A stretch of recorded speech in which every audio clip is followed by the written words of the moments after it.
চলন্ত বাইক চালকের উপর মৌমাছির আক্রমণে বাইক থেকে রাস্তায় ছিটকে পড়ে জখম যুবক।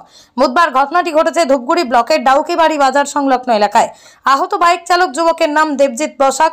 তার বাড়ি বানারহাট ব্লকের কলাবাড়িতে। স্থানীয় সূত্রে জানা গেছে, এদিন ওই যুবক বাইকে করে ধূপগুড়ির দিকে আসার পথেই ডাউকিবাড়ি বাজার সংলগ্ন এলাকায় তার উপর আক্রমণ চালায় মৌমাছির দল।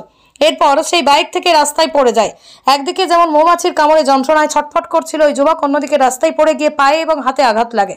তড়িঘড়ি স্থানীয়রা তাকে উদ্ধার করে স্থানীয় স্বাস্থ্যকেন্দ্রে প্রাথমিক চিকিৎসা করিয়ে ধূপগুড়ি গ্রামীণ হাসপাতালে নিয়ে আসে। বর্তমানে আহত যুবক ধূপগুড়ি গ্রামীণ হাসপাতালে চিকিৎসাধীন।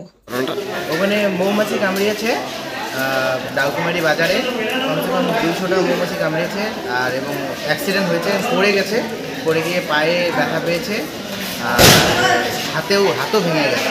কোথা থেকে আসছিল? সে এসেছিল ঘুমপাড়ার থেকে, কিন্তু আমি তাকে রেস্কিউ করেছি ডাউকিবাড়ির থেকে। মানে কোথায়, কোন দিকে যাওয়ার পথে ঘটনাটা ঘটে? ধূপগুড়ি আসার পথে, ডাউকিবাড়ি বাজারের একটু সামনে, কল্যাণ মেডিকেলের সামনে, ওখানে অ্যাক্সিডেন্ট হয়েছে। মৌমাছি আক্রমণ করে এবং পুরা মৌমাছি ওর পুরা শরীরে কামড় দিয়েছে এবং ওখান থেকে আমি ওখান থেকে নিয়ে মেডিকেলে নিয়ে গেছিলাম। ওখানে ওখান থেকে ওষুধ খাইয়ে তারপরে এখানে আমি নিয়ে